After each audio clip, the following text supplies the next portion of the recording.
Hi, and welcome back to the vlog I have yet to name.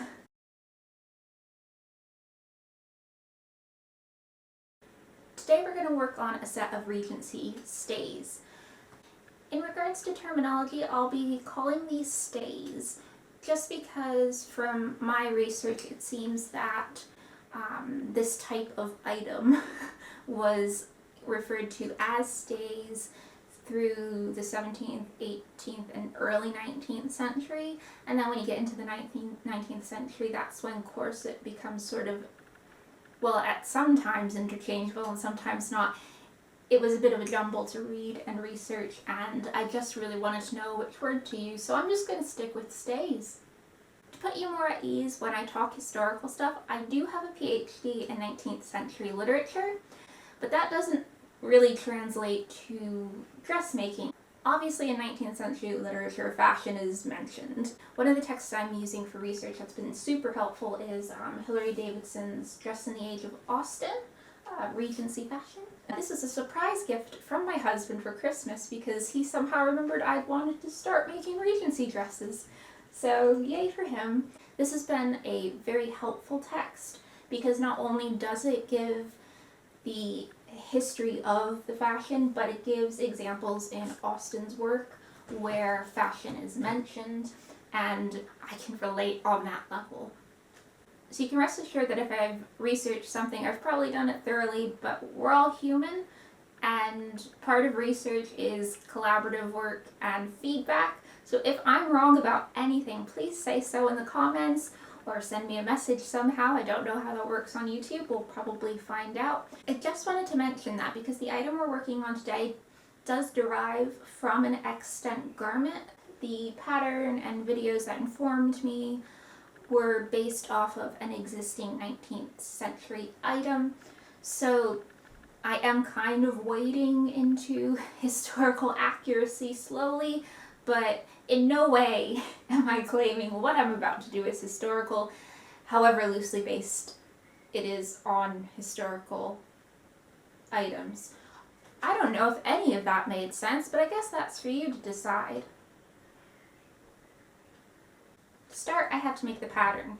Now, this particular set of Regency stays I really wanted to do because of the support that, at least I think, it gives your back. What you probably noticed is missing is the usual lacing that you would see on stays or a corset in any other case, but this one actually just wraps around the back with fabric and ties in the front, just one tie.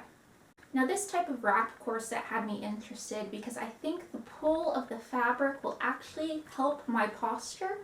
When it's crisscrossed in the back, there's that tension that will come over the shoulder and hopefully pull me into a more pleasing position, which is something that I do like. I do have to be careful with my hunch because sometimes I can hurt my back if I straighten it the wrong way, but this I'm really not worried about because it's not going to put that much pressure on my back, just enough to give me that sort of Regency pose.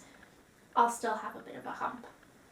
The pattern I used is originally on, I think it's a German site, so I can't pronounce the name, but it is going to be linked down below.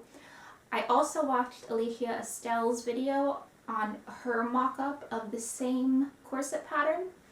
That website and video are incredibly helpful if you want to make one of your own, and I highly suggest visiting both.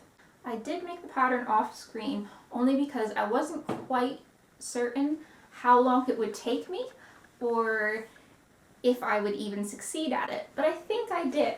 So we have the front piece, which will be put on the fold, and you can see a line here for the gusset, and this is my gusset.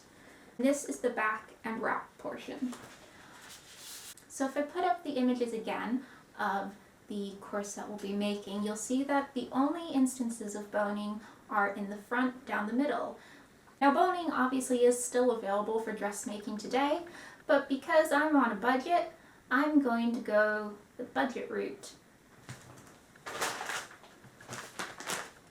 Zip ties. The fabric I'm using is just a calico. It's a relatively inexpensive fabric. It's unfinished, unbleached cotton, so it has a bit of a rough texture, but what I like about it is that you can buy it in different, no, I don't want to say strengths, but you can buy like a heavier calico or a lighter calico, and I really wanted that option if I was making something that is quite structured. I didn't know how much of the calico fabric I need when I was initially ordering it, so I did get 4 meters. I don't think I'll need 4 meters. I think it's more likely that I'll need maybe 1.5 meters, but that just means that I have more to maybe make another and room to make errors, which I probably will make a lot of.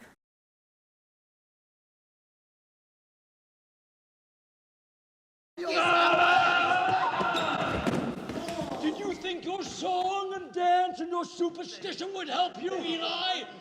I am the third revelation. I am who the Lord has chosen. Because I'm smarter than you. I'm older. I'm your old friend, Daniel! I'm not a false prophet. Help me, You please! sniveling boy. Okay, forget everything I said about the wrap stays. I spent an entire weekend trying to piece them together, and I don't know if it's my body or more than likely my math. It didn't work. It didn't work, and on Sunday night, I was sitting here picking out stitches, bleeding on the fabric, and I just threw in the towel. Though I didn't film any of my breakdown, so you won't see that.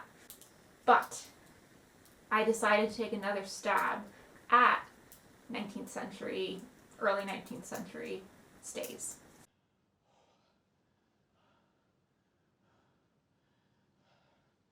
I'm finished.